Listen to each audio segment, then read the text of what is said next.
Aujourd'hui, il n'est pas question d'une board, il n'est pas question d'un foil, il n'est pas question d'une wing. Il est question du foil drive génération 2. C'est parti mon kiki!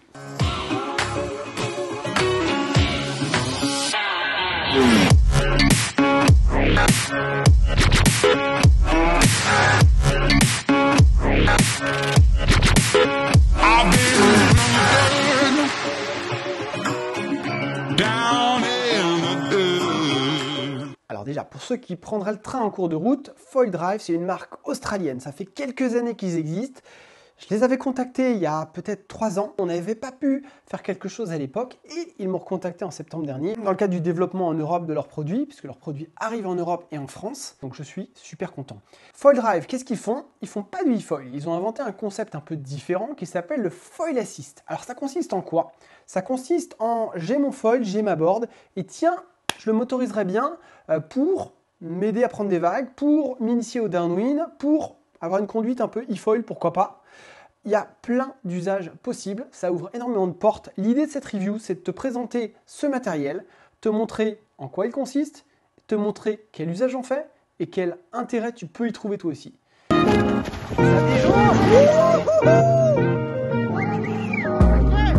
tout en contrôle. Concrètement, sur ce Génération 2, on va avoir un produit vachement plus abouti, vachement plus intégré. La batterie, le contrôleur, toute l'électronique se trouve entre ta planche et ton foil. Tu n'as plus rien sur le pont de ta planche, là où sur leur système version 1, on avait une boîte avec la batterie dedans et l'électronique qu'on devait loger sur la planche avec des systèmes de petites plaques de fixation assez ingénieuses. Mais malgré tout, sur les petits volumes, ça pouvait être vraiment gênant pour rider. En tout cas, on embarquait un poids sur la planche au lieu de l'embarquer en dessous. Donc on a gagné en ergonomie. Tout de suite, je te raconte ce qu'il y a dans la boîte. J'ai reçu les deux kits. Il y a deux produits, la version Slim et la version Max. La version Max est un peu plus épaisse que la version Slim. La version Slim est donc un peu plus légère. On a des usages et des autonomies et des puissances qui vont être différentes. On va expliquer tout ça en détail. Dans chaque kit, tu vas retrouver déjà une valisette super quali où tout est rangé dedans. Dedans, chaque chose à sa place, ça a été vraiment bien pensé, c'est quali. La valise, elle sort à peu près, j'avais pesé 7 à 7,5 kg en fonction de la taille du kit, un Slim ou Max bien sûr. Donc c'est pas léger, il n'y a pas la batterie. Donc tu vas retrouver déjà tout l'outillage nécessaire, clé Torx en M8, en M6. Tu vas retrouver 2 jeux de visserie en fonction que tu as un foil en M8 ou en M6. Et ces jeux de visserie ne seront pas les mêmes, c'est du 60 mm pour le kit Slim qui est plus fin. C'est du 80 mm pour le kit Max, qui est plus épais. Chaque set de vis est livré avec des T-nuts spécifiques, avec des petites vis de blocage. C'est assez ingénieux pour verrouiller la place de ton T-nuts dans les rails avant le montage de ton foil drive. Tu vas retrouver également des mousses pour calfeutrer les rails de ta board. C'est très important pour une bonne conduction du signal, on y reviendra. Dans les babioles, mais indispensable, tu as ce petit passe-câble souple qui vient se clipser sur le bord de fuite de ton mât pour venir bien plaquer et centrer surtout le câble sur le mât du foil pour limiter la traînée. Tu vas retrouver un pod universel, c'est 2 coquilles en gros avec 2 avants, un nez long et un nez court en fonction de la corde du mât que tu vas utiliser.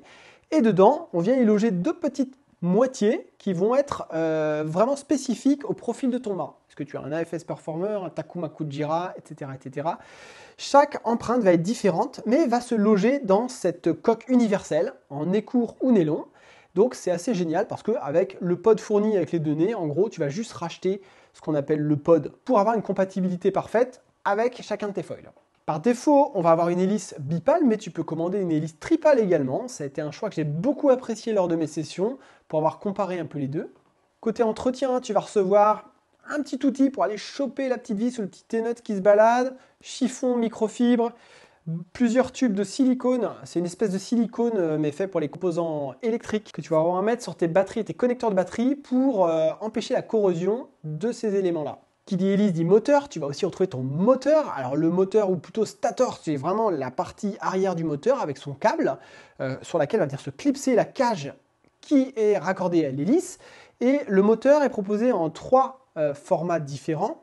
Le câble plutôt en 20, en 25 ou en 15 cm. Le standard est en 20, 25 étant super pour débuter. Après, ça dépendra de plusieurs choses en fonction de votre longueur de mât et surtout votre niveau de pratique.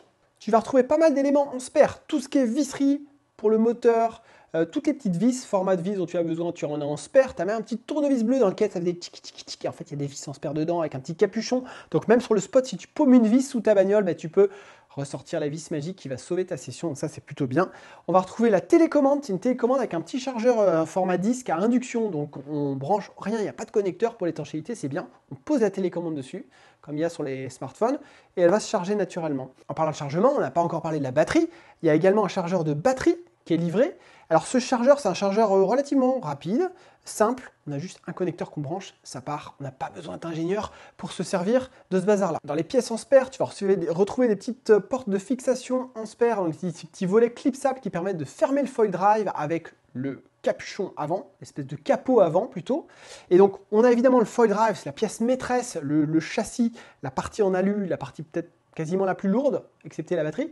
Et on va retrouver avec ce foil drive, quel que soit votre choix de batterie, puisqu'il y a 4 batteries disponibles, 2 batteries par foil drive, 2 batteries pour le slim, 2 batteries différentes pour le max. On va retrouver, un peu comme sur le pod, un nez court et un nez long. Par exemple, sur le max, on va retrouver 2 batteries, la power et la sport. La power, c'est la longue batterie, elle a donc un nez long. La sport, c'est la batterie courte, qui est aussi épaisse, qui est plus courte, donc elle va nécessiter un nez court. Ces 2 nez sont livrés dans ton package, quelle que soit la batterie que tu auras commandée. De la même manière sur le Slim, on va avoir 2 batteries, la Endurance, qui n'est pas encore disponible, et la Performance, qui a la pêche, qui est plus petite, qui est plus courte, mais qui a la même épaisseur, et celle-là ira avec le nez court.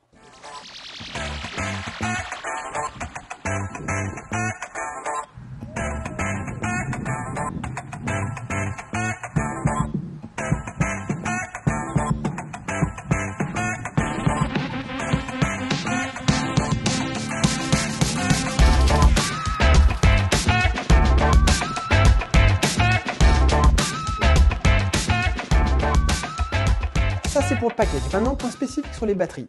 Il va y avoir 4 batteries. Aujourd'hui, il y a 2 batteries qui sont disponibles. Au moment où je vous parle, fin décembre, janvier 2024.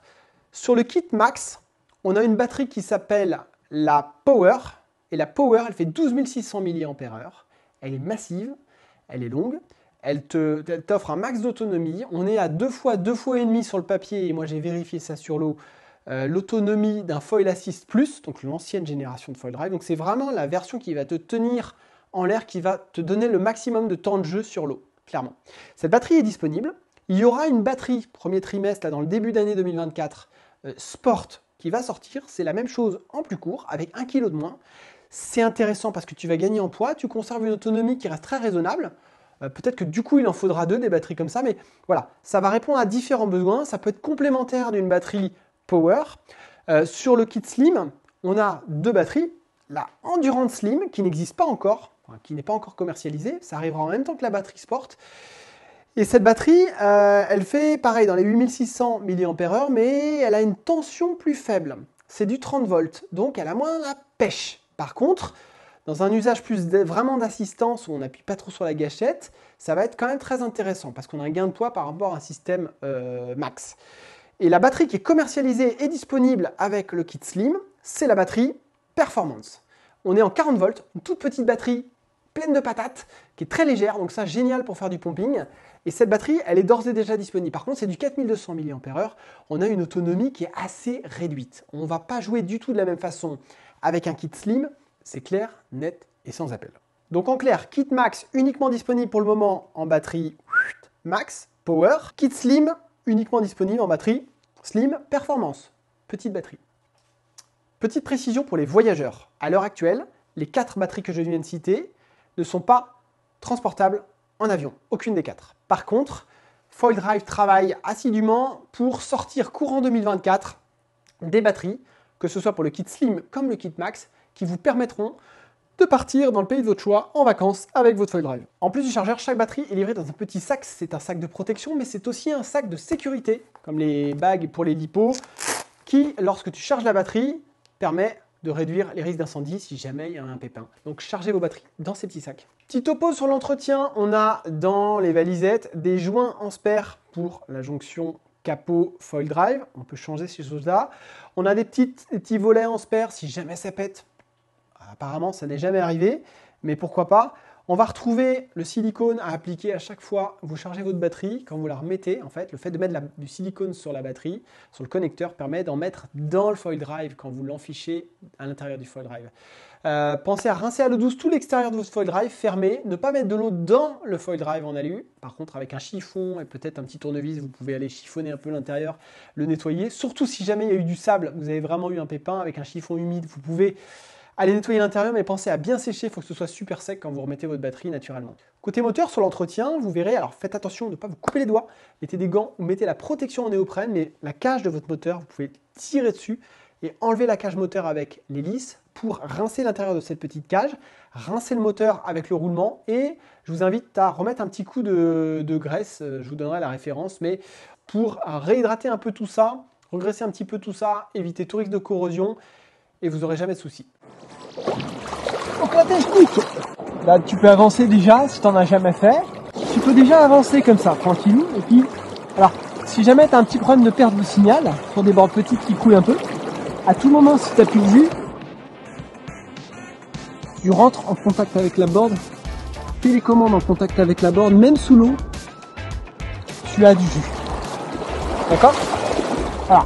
Et après, bon bah écoute, faut y aller franco, c'est-à-dire que bien s'avancer, se mettre bien sur l'avant. Là c'est cool, c'est bon. Aujourd'hui c'est glacis.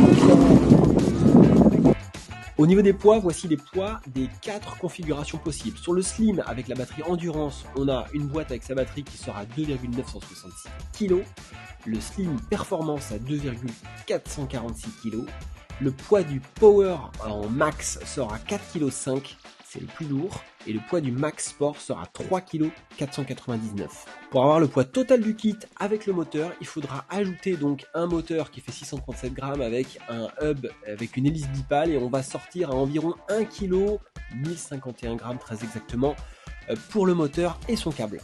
Voici les prix des kits complets livrés dans leur valisette. Pour l'Assist Max avec une variation potentielle de environ 2%, on est en janvier 2024, on est à 5 875 €. Pour l'Assist Slim, on est à 4 950 €.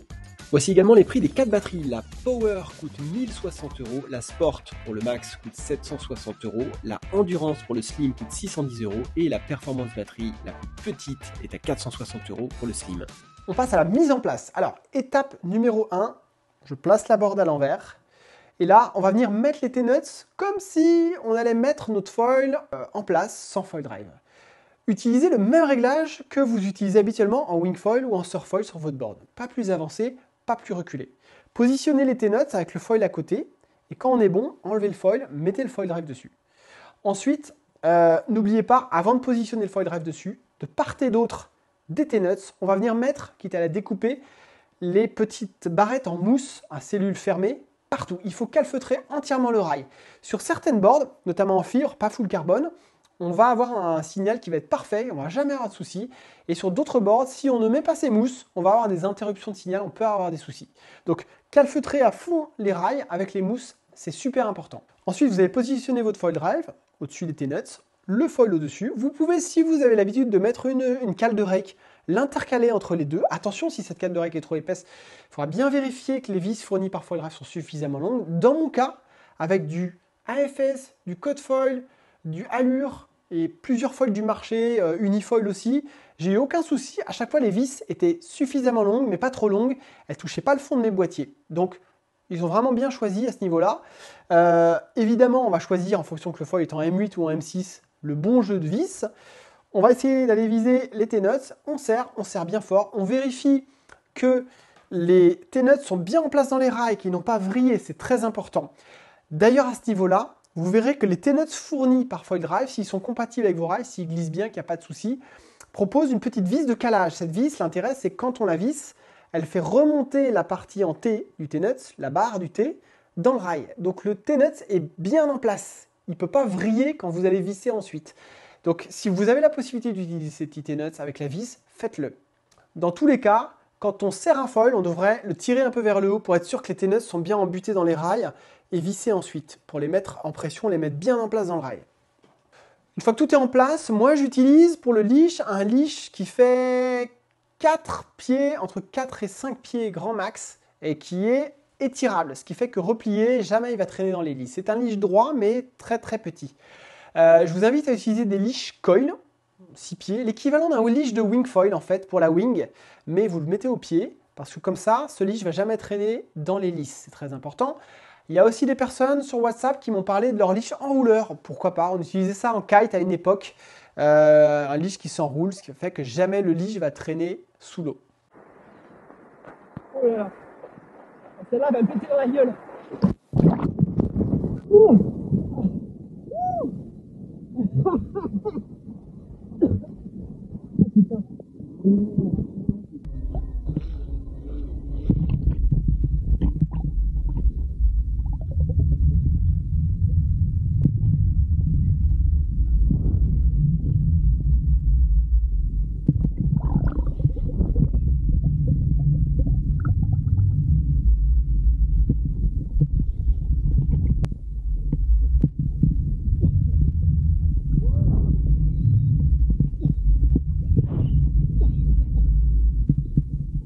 J'ai oublié de fixer le moteur. Et oui, j'ai oublié le moteur, très important.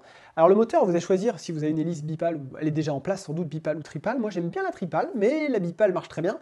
On va mettre en place les deux moitiés et les deux moitiés de pod sur le mât. On va positionner le moteur en arrière et là, on va gérer la tension du câble. Si vous avez un câble de 20, 25 ou 15, vous allez pouvoir mettre votre moteur plus ou moins haut. La position est dictée par la longueur du câble. Pensez à mettre le petit clips en caoutchouc avant de positionner le moteur, parce que des fois après on a du mal à l'intercaler. Et après, avec les petites vis, on va venir serrer le pod. Et une fois que le pod est en place, on va venir mettre le moteur. Il y a 3 vis de blocage, c'est très simple, hein, vous pouvez l'enlever assez facilement. De la même manière, le connecteur du câble de 15, 20 ou 25 est retenu par 3 petites vis de sécurisation qui sont top là. C'est vite serré et au moins vous êtes sûr que le câble du moteur ne peut pas se débrancher en âme. Et voilà, ça maintient une étanchéité, il y a un système de joint, donc là-dessus c'est hyper bien pensé et safe. Une fois que vous avez fixé votre moteur, la dernière chose qui vous reste à faire, c'est d'enrouler le câble avec du tape électrique. J'utilise du scotch type Chatterton avec une certaine élasticité afin qu'il n'y ait pas de jour et que le câble ne puisse pas bouger dans l'eau quand vous allez avancer. Pensez avant toute manute pour protéger votre hélice, mais aussi vos doigts, à mettre le capuchon, ce qui ressemble à une petite manchette en néoprène dans lesquelles on met les canettes de bière. Pensez à mettre ça, et c'est fourni avec les protections d'hélice pour pas vous couper les doigts. Si jamais le moteur tourne par inadvertance, l'hélice ne pourra pas vous couper, ne pourra pas faire de dégâts.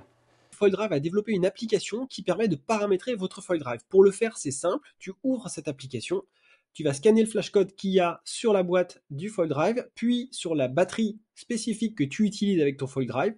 Ça va te permettre d'accéder à différents profils de puissance pour l'apprentissage, ou médium, ou avoir un max de patates si tu as un gros gabarit par exemple.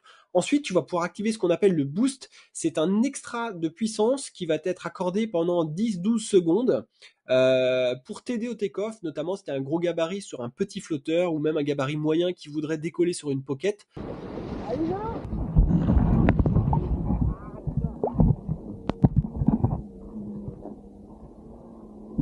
Ensuite, le troisième et dernier paramètre que tu vas pouvoir régler, c'est ce qu'on appelle la latence. Quand tu tombes dans l'eau, si tu tombes sous l'eau avec ta télécommande, le signal retenu est celui de la puissance que tu avais lorsque tu cruisais tranquillement. Donc la planche continue à avancer un tout petit peu. C'est à peine une demi-seconde. Par défaut, il est réglé à 300 millisecondes, donc on est sur à peine une demi-seconde. Moi, j'ai choisi de le régler à 150 millisecondes. Comme ça permet une coupure du moteur plus rapide dès que je tombe dans l'eau.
parti pour le débrief. Alors déjà, je vais parler de mon cas, mon expérience foil drive, qu'est-ce que ça m'a apporté aujourd'hui et comment je considère le truc.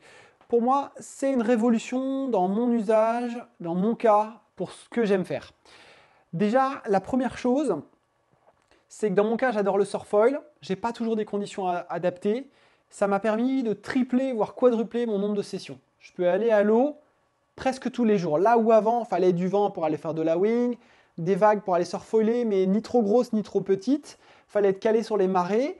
Là, on avait le dog start pour aller faire du pumping. Les jours, il n'y avait ni vent ni vague. Et avec la wing, on arrivait à aller vachement à l'eau. Surfoil quand les conditions étaient là. Là, on s'affranchit de tout ça. Voilà, c'était le maillon qui manquait dans la chaîne.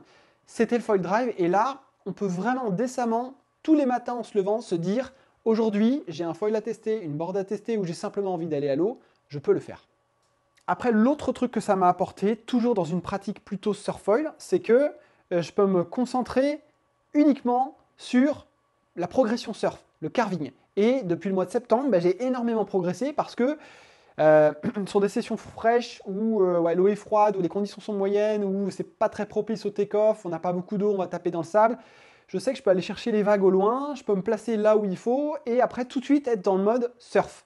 Donc j'ai progressé sur les appuis, sur ma technique de carving, j'ai pu passer des heures et des heures à surfer.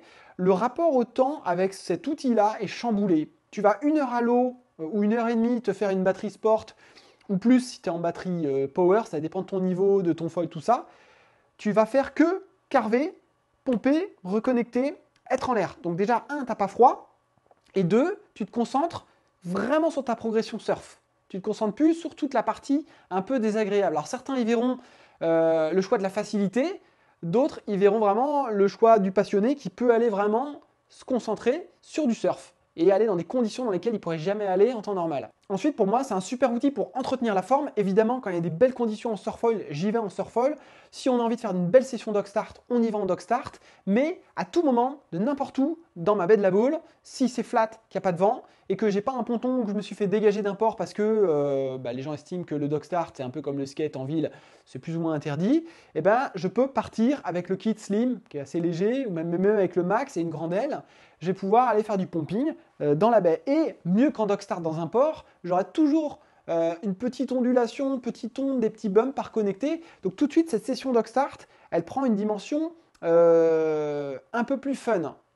Et en gros, ce que j'ai constaté, c'est que toutes les fois où j'ai pu sortir en foil drive, mes copains, mes amis faisaient pas grand-chose à côté, ils attendaient la session surfoil.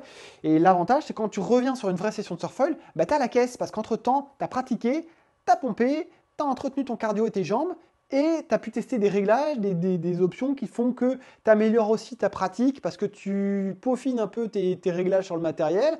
Ça te permet d'aller encore plus loin sur une vraie session surfoil. De la même manière, au-delà du choix des spots, j'ai pu aller donc surfer sur des spots où je vais pas d'habitude, ou alors où je vais avec ma 110 litres qui fait 7-10 à la pagaie. Là, je peux y aller en 25 litres, mon banc de sable qui est à 700 mètres du bord, ou des vagues au large. J'ai pu m'initier au downwind alors que je ne sais pas pomper, je sais pas pagayer plutôt. J'ai une technique de rame qui est assez médiocre. J'ai pu aller avec une 6.0, mais même avec une 4.6 qui faisait une quarantaine de litres. J'ai pu sortir de la baie, aller au large, chercher des mémères et redescendre dans la baie, faire plusieurs tours de manège comme ça sur une batterie de foil drive. Là où habituellement en vrai downwind, tu as une pagaie c'est sûr, ça a un charme qui est différent, mais il faut être au moins 2, il y a une logistique, il faut aller au point, faut te garer au point de départ, il faut avoir une deuxième bagnole, aller au point de départ du downwind et à l'arrivée, il y a une logistique qui est chiante à gérer et là tu t'en affranchis et ça n'entrave pas les sensations que tu vas avoir.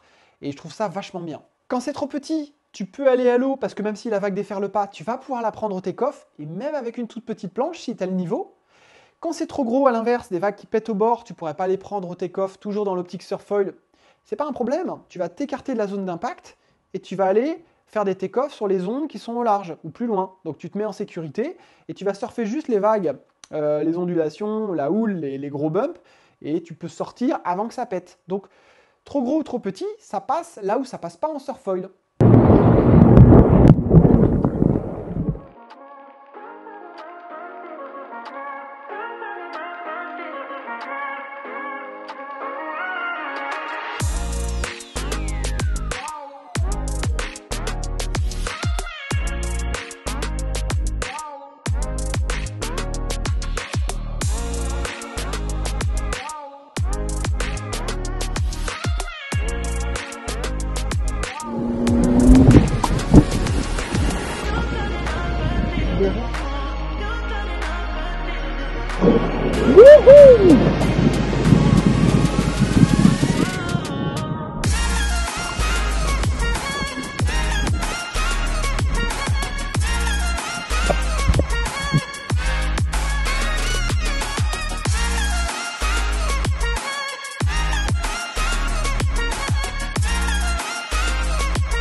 Ensuite, enfin, dans mon usage, c'est devenu, et ce sera un outil, le Foil Drive spécifiquement, sera un outil de test pour moi sur 2024 pour les foils et les boards. Avec tous les pods référencés, c'est génial de pouvoir aller à l'eau, même s'il n'y a pas de vent, avec une board de 45 litres de wing et un foil pour tester la mania, le pumping, le glide, c'est hyper intéressant. Même la vitesse de décollage, avec des repères qu'on a sur la télécommande en termes de puissance, dire avec ce setup-là, ok, je décolle très tôt, ou là, ça pousse un peu plus d'eau, c'est un outil de test qui est formidable.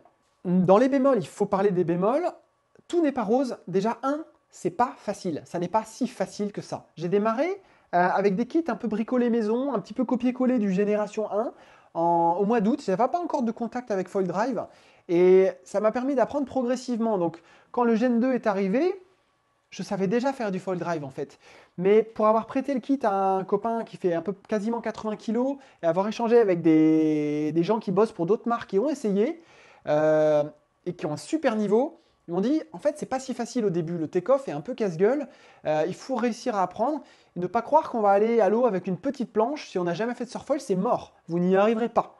Il faut vraiment se mettre en tête que quand on débute, on va y aller avec sa planche de wingfoil et on ne va pas prendre un petit flotteur.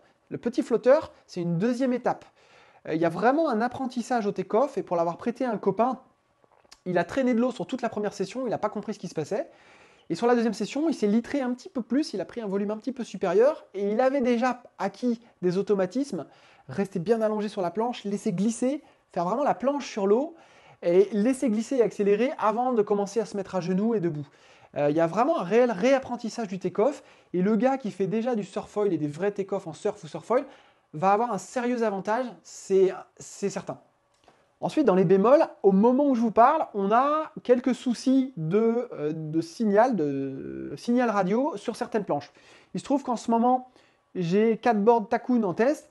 Sur aucune d'elles, le signal passe bien. Il passe, mais avec la télécommande près des inserts de strap. Donc, j'arrive à m'en servir, mais tu ne peux pas dire à un débutant qu'avec sa Takun, ça va fonctionner. La bonne nouvelle, c'est que la marque travaille activement sur une antenne. Elle est quasiment prête. Au moment où je vous parle, ils sont juste en train de la fiabiliser pour qu'elle soit hyper robuste, qu'il n'y ait pas de problème d'étanchéité, qu'elle soit facile à mettre en œuvre. Et de là, toutes les boards du marché fonctionneront, il y aura zéro souci. Donc, ne pas s'inquiéter, si vous avez mis beaucoup d'argent dans le système et que vous allez le recevoir, vous tâtez pour en acheter un, on aura la solution très bientôt. Autre bémol, mais là, c'est pas vraiment de la faute de Foil Drive, même pas du tout. Sur les planches qui ont un step, une petite marche devant le box, AFS Chypre Pro que j'ai passé en review récemment, Takuma Rise, alors sur les dernières productions, ils ont apparemment viré ce petit décaissement qu'il y a au niveau du box. Mais évidemment, si tu ne te fabriques pas une shim pour remettre à niveau tes rails par rapport à la carène, tu ne peux pas passer le Génération 2. C'est un petit truc qu'il faut savoir. Ce n'est pas un bémol vraiment au niveau de la marque et du produit, parce qu'ils ne peuvent pas contrôler toutes les constructions de planches. Dans les bémols à l'usage, il y a quelque chose qu'il faut anticiper, j'en parlerai dans une autre vidéo, c'est la cohabitation, le savoir-être, le savoir-vivre, le respect des autres pratiquants sur le spot. Il faut faire attention, avec ce truc-là, sur l'eau, vous êtes Dieu, vous allez où vous voulez, vous prenez la vague qui vous plaît, vous pouvez tout rafler, absolument tout. Donc évidemment, si vous arrivez un samedi après-midi sur le spot de surfoil habituel où tout le monde est en surfoil et vous arrivez avec votre Foil Drive, la probabilité que vos 4 nœuds soient crevés en sortant de l'eau est forte, surtout sur un spot où il y a des surfeurs. Donc ce que je veux dire, c'est qu'il va falloir s'excentrer des zones où il y a beaucoup de surfeurs. Il va falloir choisir les moments où vous allez rider. Il va falloir aussi respecter les gens, ne serait-ce que le bruit du moteur. Quelqu'un qui sort du boulot, qui va faire une session de surf, n'a pas forcément envie d'entendre un mec qui fait du vroom vroom et qui brasse de l'air avec son moteur. Donc en général, moi je m'efforçais quand je sortais d'une vague et que je passais près de surfeurs ou surfoilers de pomper avec les jambes et de reconnecter déjà le plus loin possible avec les jambes avant de remettre les gaz. Tout le monde ne pourra pas le faire. Si vous ne pouvez pas le faire, essayez de ne pas imposer votre nuisance sonore. C'est pas énorme le bruit, hein, mais au début, on brasse beaucoup d'air avec l'hélice. Essayez de ne pas imposer ça aux autres. Voilà. Donc la cohabitation, c'est quelque chose qu'il va falloir vraiment prendre au sérieux. Ensuite, sur l'installation, je dirais que on a toujours besoin, pour protéger la sérigraphie des mâts, d'entourer le mât de scotch. C'est du consommable, c'est un peu chiant. Sinon, vous allez rayer vos mâts. Faites attention quand vous mettez les deux moitiés. Voilà, il faut protéger un peu les mâts parce que à force, ça frotte sur la déco, ça enlève la déco.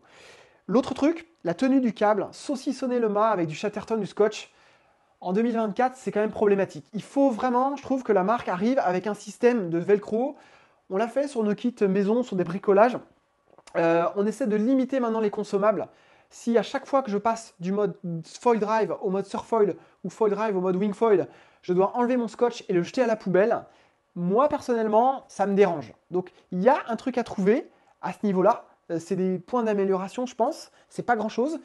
Et après, le dernier truc, on a quasiment une centaine de pods référencés, donc tous les mâts vont trouver compatibilité avec le foil drive.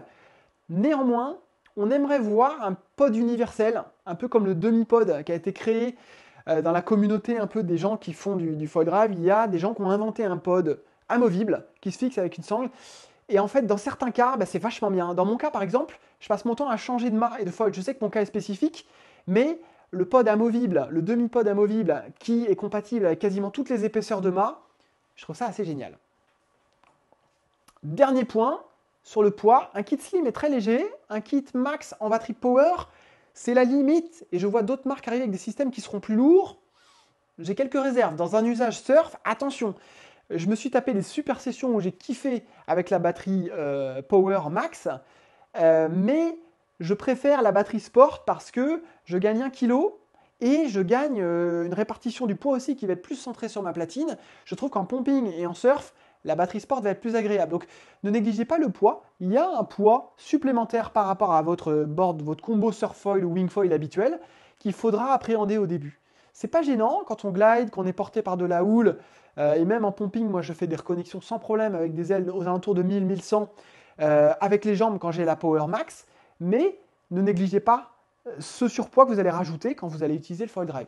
L'avantage, c'est que derrière, il n'y a rien sur le pont, il y a juste votre plug de leash avec votre leash, il n'y a rien qui traîne dessus, contrairement au Gen 1 où on avait la boîte sur le pont. Dans ce que j'ai aimé en tout cas, la mise en place est quand même très simple, même s'il faut prendre le temps, être minutieux, faire bien les choses. Ensuite, le kit est hyper complet, le packaging est nif, c'est top, c'est super agréable, tu as tout dedans, les outils, les accessoires, les joints de rechange, tout. Tu as du spare. Vraiment, la marque est généreuse sur le pack. Je sais que ça coûte cher, mais c'est bien de le notifier.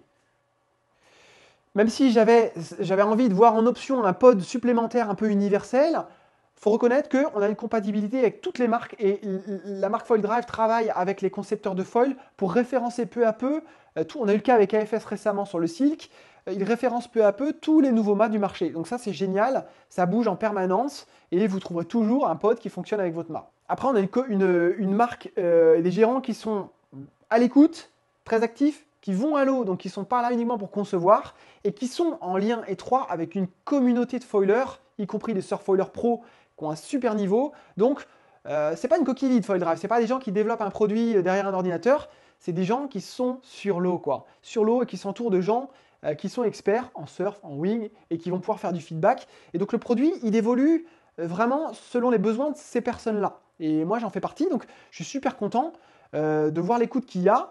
Parallèlement, il y a énormément de travail d'accompagnement client sur les vidéos didactiques, sur l'entretien, l'utilisation, il y a des tutos, il y a tout. Et ça, en permanence, ils sortent des nouvelles vidéos. Donc ça, je trouve que c'est un gros point fort de la marque. Je vais te détailler mes préco conseils chouette board perso, mais aussi ce que je peux conseiller en fonction des différents usages, et aussi la config du Foil Drive idéale par rapport à ce que tu veux faire, parce que c'est ça que les gens veulent. Alors déjà un peu sur le pour qui, pourquoi, si tu veux t'initier au downwind, oui, ça va être très bien. Par contre, il y a deux options, soit tu as le kit slim, léger, tu veux juste donner une impulsion pour décoller ou redécoller en sécu si tu perds le vol et que tu n'arrives pas à repartir à la pagaie. Par contre, avec un kit slim, ce qu'il faut bien comprendre, c'est que tu ne remonteras pas au pic. Tu pourras remonter au pic sur une session surfoil, mais tu ne remonteras pas au point de départ. Tu ne feras pas une distance aussi longue. Ça n'aura rien à voir avec les kits max. Donc, c'est vraiment juste de l'impulsion pour décoller le kit slim, que ce soit en endurance ou en performance, ou donc idéal en dog start aussi. Tu vas avoir un kit léger, ou le kit qui va te permettre de te placer par rapport à une vague et décoller sur ta vague qui ne déferle pas, tout en restant assez près du point de départ, de là où tu t'es garé avec ta bagnole, parce que tu ne vas pas partir hyper loin avec un kit slim. Avec le kit max, tu peux aller où tu veux, et c'est là où il y a une vraie différence en fait. Moi, dans mon usage perso, le kit slim a eu un peu goût de trop peu. Je me suis éclaté avec une pocket de 14 litres, notamment avec la Slim Performance, qui a un max de patates, mais j'ai utilisé un foil d'un mètre 10, donc je pouvais énormément pomper et très peu utiliser le moteur. J'ai fait beaucoup de reconnexions aux jambes, donc j'ai pu passer plus d'1 heure dans l'eau avec le kit Slim Performance, qui est une toute petite batterie, hein, ça fait 1 kg et des brouettes. Donc génial, mais plus dans un usage dog start ou juste pour se placer et décoller. Mais pas faire de la distance, aller chercher un pic qui est loin, explorer un spot qui est difficile d'accès. Sur le wingfoil, il y en a qui ont questionné sur l'usage du slim, par exemple, pour décoller quand il y a très peu de vent. C'est l'usage qui m'a le moins convaincu, le moins séduit. Pourquoi? Parce que j'estime qu'aujourd'hui, avec les planches qu'on a, les wings qu'on a, les foils qu'on a, on est capable de voler à peine 10 nœuds. Et je trouve que le système ne se justifie pas. Parce qu'il va t'aider à décoller, certes, mais une fois que tu es en l'air, tu embarques un surpoids qui n'est pas le bienvenu. Alors, si c'est le max, clairement, j'ai envie de dire oublie. Tu vas vraiment avoir trop de poids une fois en l'air pour pomper, donc c'est dommage. Et tu vas devoir traîner ce poids même avec ta wing. Donc, pour moi, l'aide au décollage, j'ai plutôt envie d'orienter les gens vers des bonnes boards de subfoil downwind ou de wing lightwind et éventuellement monter en taille de wing et surtout en taille de foil, en envergure, pour décoller dans le light plutôt que d'acheter ce genre de dispositif.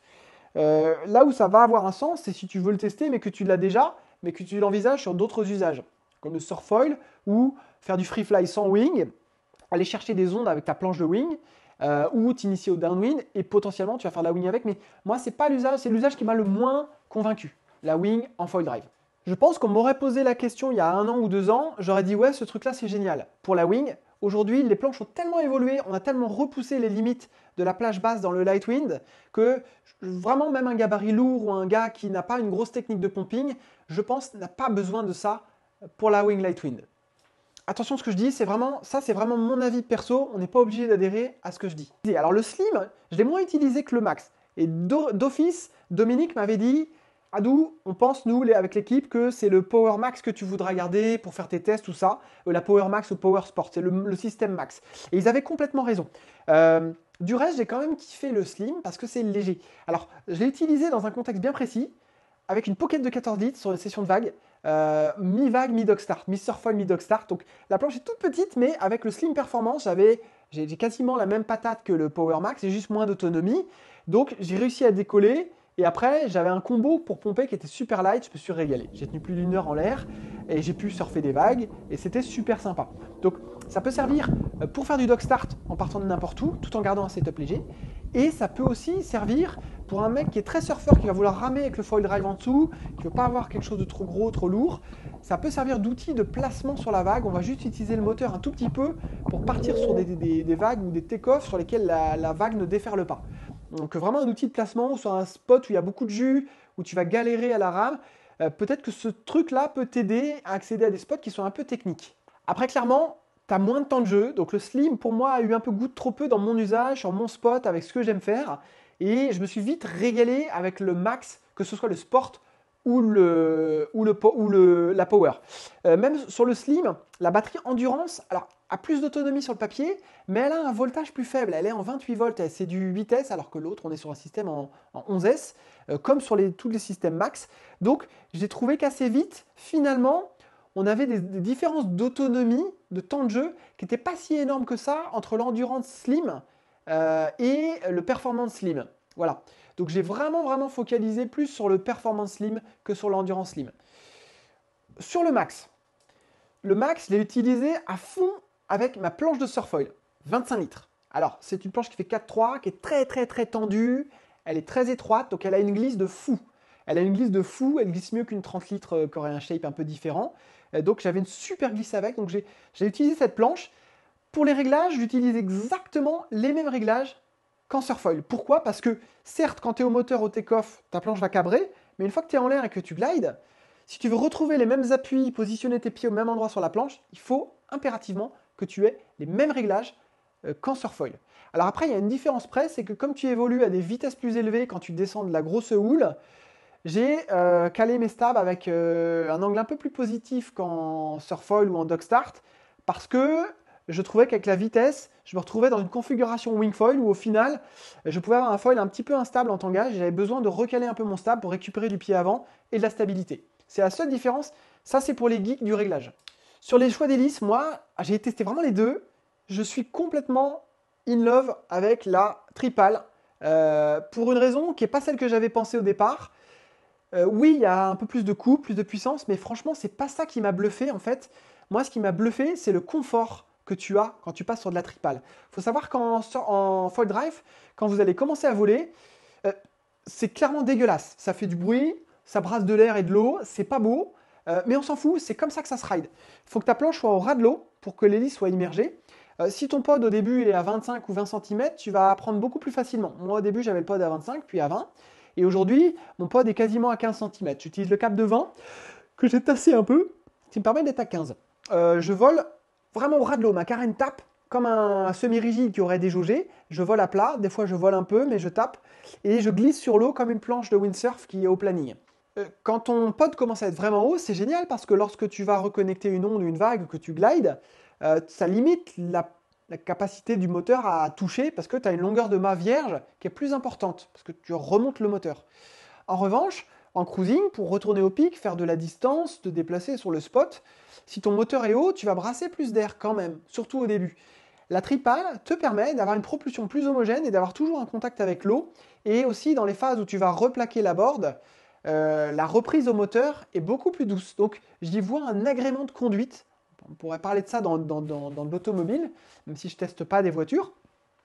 J'y vois vraiment un gain de confort, de couple, dès la basse vitesse, dès que tu es sur ta planche au take-off, tu as une accroche dans l'eau, une propulsion qui est tout de suite là. C'est très rassurant, c'est très confortable. Donc j'incite plutôt les gens à aller sur la tripale. Je trouve que même pour débuter, ce sera bien.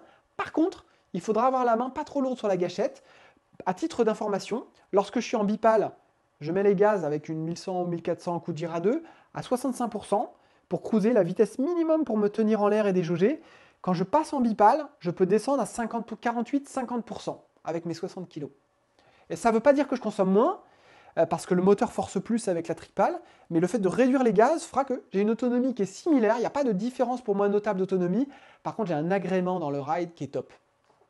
Pour info, la bipale est censée t'amener à des vitesses, des Vmax plus élevées, sauf que oublie cette histoire de Vmax. Quand tu as un moteur à 15 cm de ta platine, tu vas vite voir que quand tu as la gâchette pressée à fond, tu tiens pas longtemps en l'air à plein gaz. Et ça sert à rien, ça crame de la batterie pour rien, ça n'a aucun intérêt. Dans mon cas, la tripale en vol a toujours suffi largement en termes de vitesse pour rattraper des bumps ou une vague sur laquelle j'aurais été un peu en retrait. Donc la tripale, pour moi, c'est du archi validé, j'ai beaucoup apprécié. Pour le câble, je finis à 15 maintenant. Moi, je vous invite, si vous ne savez pas trop quoi choisir, à prendre le 20. Parce que le 20, c'est vraiment l'usage pour quelqu'un qui veut lâcher le moteur, glider, pomper. On a un moteur qui reste quand même assez haut. On a la possibilité, même si ça plaira peut-être pas trop à foil drive, mais de tasser un peu le câble et de descendre à quasiment 15 cm. C'est ce que je fais actuellement parce que je n'ai pas le câble de 15.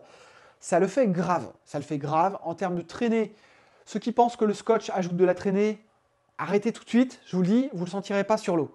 Le scotch, quand vous êtes sur la partie scotchée du mât, vous êtes au moteur. Donc la traînée, vous ne la sentirez pas. Même avec une boucle sur ma platine du câble qui fait un aller-retour, je ne sens strictement rien. Le but en foil drive, c'est pas de rester au moteur et de faire du e-foil. Sinon, vous achetez un e-foil avec le moteur en bas près du fuselage. Le but en foil drive, c'est de remonter des vagues et de la houle pour redescendre en mode downwind, en mode free fly, en mode surfoil. C'est tout. Donc tu l'auras compris, mon mode d'utilisation, c'est vraiment le mode surfoil towing, mais on n'a plus besoin du copain en jet ski, que j'ai jamais eu d'ailleurs, et ça fait moins de bruit, et ça coûte moins cher, même si ça coûte cher, et tu es complètement autonome. D'autres jours, je me suis retrouvé sur mon banc de sable, j'avais deux copains qui étaient en subfoil avec des planches relativement lourdes, ils étaient à la pagaie, ils ont mis du temps à y aller, ils ont mis du temps à revenir, ils ont pris beaucoup moins de vagues que moi. Moi, j'étais en 35 litres avec un foil de 1050, ça tournait dans tous les sens. Là, je me suis vraiment dit, bon voilà, on y est, la révolution, elle est là. Moi, je me gave, et je peux me gaver tous les jours avec ce truc-là. Et je travaille le cardio, les jambes, la technique de surf. Donc, pour moi, c'est vraiment réussi à ce niveau-là. Je suis complètement séduit par l'approche. Avec la Sport, quand il y a des vagues à reconnecter, quand on est dans une configuration un peu surfoil, j'ai à peu près 1 heure de jeu avec mes 60 kg et des foils oscillant entre 850 pour le Silk, que j'ai beaucoup utilisé, et 1050, 1100 pour le coup de gire à 2, Silk 1050. Et plus haut, je suis monté en 1400 V2, 1m10 de large, équivalent code foil 860R aussi, enfin équivalent, pas équivalent parce que c'est beaucoup plus perf, le 860, et la Art Pro 1051, c'est des foils sur lesquels là, on va jouer plus longtemps, on va avoir plus de pumping, et lorsque je passe sur la batterie Power Max, là on joue 1h30 à 2h. Mais c'est fonction de ta forme du jour, de ta technique, du foil que tu utilises, de la board que tu utilises, de la configuration du spot. Donc les repères d'autonomie sont là pour vous aider. J'ai fait à peu près 17 bornes avec une batterie Power Max sur du plat, avec un peu de pumping, mais pas beaucoup. Ça te donne un ordre d'idée. mais ça se trouve, toi, tu vas faire 5 boards même pas au début, parce que tu vas faire que des take-off, tu vas fumer ta batterie. Donc l'autonomie qu'on a quand on apprend n'est pas du tout celle qu'on a quand on progresse.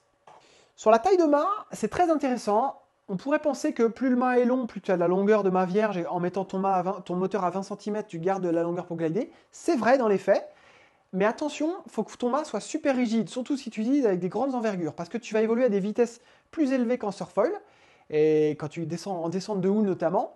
Et là, je t'invite à avoir un mât rigide. Au début, moi, sur le mât allure, j'utilisais une grande aile, et j'avais le 85, et au bout d'un moment, je trouvais qu'il y avait un peu de souplesse quand même.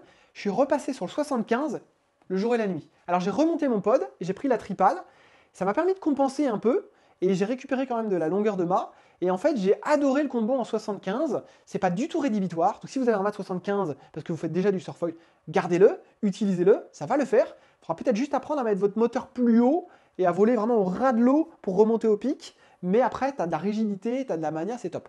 En code foil, j'ai navigué avec le 75. En AFS Silk, je suis en 80.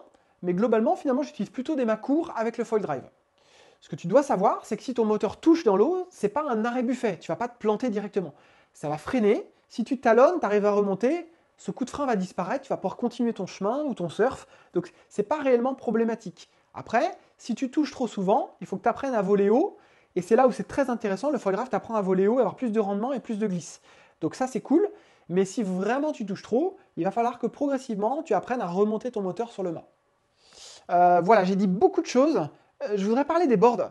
Quel board pour le foil drive? Franchement, si vous faites de la wing, vous ne faites pas de surfoil, vous allez galérer à prendre un petit flotteur. Ne faites pas ça, ça va être hyper difficile. Je vous le dis tout de suite, ça va pas être facile, les gars et les filles.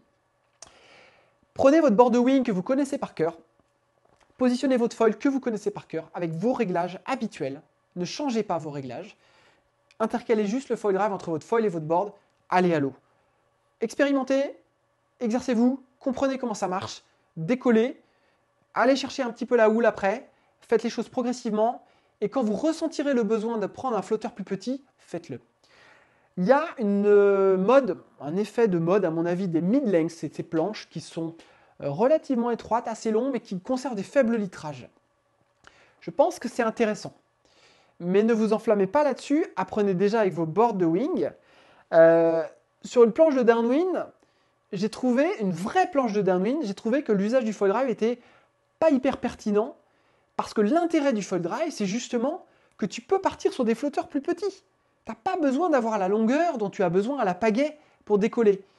Et dans ce contexte-là, je me dis, moi j'ai testé, même avec des planches plus petites, une 6.0 par 75 litres, et après, dans la même session, j'ai pris une 4.6 par 42 litres, c'était le jour et la nuit. J'étais tellement mieux en pumping, en mania, avec la petite planche. Donc, évidemment, mon niveau fait que je pouvais prendre la 42 litres, aussi bien que la 75 litres, mais ça ne sert à rien de mettre des planches trop grandes. Vous allez avoir du poids, vous allez avoir du nose devant le pied avant, trop d'inertie. Donc, moi, je vous invite à prendre vos planches de wing. Et si vous voulez une planche dédiée facile, prendre une espèce de mid-length ou une mini downwind, pourquoi pas, un custom qui va être très léger, facile à pomper, mais ne perdez pas cette aptitude au pumping qu'à une planche compacte. Ça, c'est très important. Il faut une planche qui glisse, il ne faut pas une planche large et étroite, et large et courte, trop compacte. Il ne faut pas une planche qui pousse de l'eau. Il ne faut pas une planche qui ait trop de rocker, parce que le rocker, déjà, quand vous installez le foil drive, il y aura un jour entre l'avant du foil drive et la carène, et puis elle va pousser plus d'eau, donc ce ne sera pas optimisé en termes de glisse, même si ça va marcher, hein, ça va marcher. Mais optez pour des planches assez tendues qui vont avoir un décollage très progressif, et c'est ce qui va permettre de consommer le moins d'énergie possible lors de votre session. Ce qui est le plus énergivore en foil drive, c'est la phase de take-off. Donc quand vous débutez, vous faites que des take-off, donc vous allez consommer énormément de batterie. Vous allez peut-être être même surpris, vous allez être déçu. Alors quand vous inquiétez pas, au fil des sessions, vous allez quasiment plus faire de take-off, vous allez passer beaucoup de temps en l'air, et quand on est en l'air, même au moteur, on ne consomme pas grand-chose. Ou quoi un faible niveau, qui ne veulent pas s'embêter, qui veulent une planche de wing light wind et en même temps compatible foil drive ou l'inverse, ils peuvent aller sur du mid-length, ça va être pas mal, donc c'est mini planches de downwind qui commencent à sortir sur le marché. Si vous êtes surfoiler au départ et que vous voulez utiliser cet outil-là pour aller plus loin dans des conditions auxquelles vous ne pouvez pas accéder ou surfoiler plus souvent, vous pouvez prendre votre surfoil habituel ou l'équivalent dans l'idéal par rapport à votre gabarit, la planche, le volume surfoil que vous prendriez si vous étiez à nouveau débutant. La moitié de votre poids plus 5 à 10 litres. Ça, c'est pas mal. Et toujours en gardant une board qui est très tendu, qui va avoir peu de rocker, qui va bien glisser, qui va pas être trop large. Voilà, c'était tout pour cette review. On a un groupe WhatsApp en français sur lequel vous pouvez poser toutes vos questions. Depuis plusieurs mois maintenant, on répond à toutes vos questions. Je fais des feedbacks vocaux sur plein de sujets. C'est hyper enrichissant. Vous posez vos questions, vous aurez les réponses à chaque fois. Cette vidéo sert de base. N'hésitez pas à aller sur le groupe, poser toutes vos questions. N'hésitez pas à aller aussi sur la YouTube de Foil Drive. Il y a plein de vidéos didactiques qui répondront aussi à bon nombre des questions que vous posez sur l'installation, même si on y a répondu pas mal dans cette vidéo. Je vous dis à plus. Bonne session. C'était Adou. Bye bye.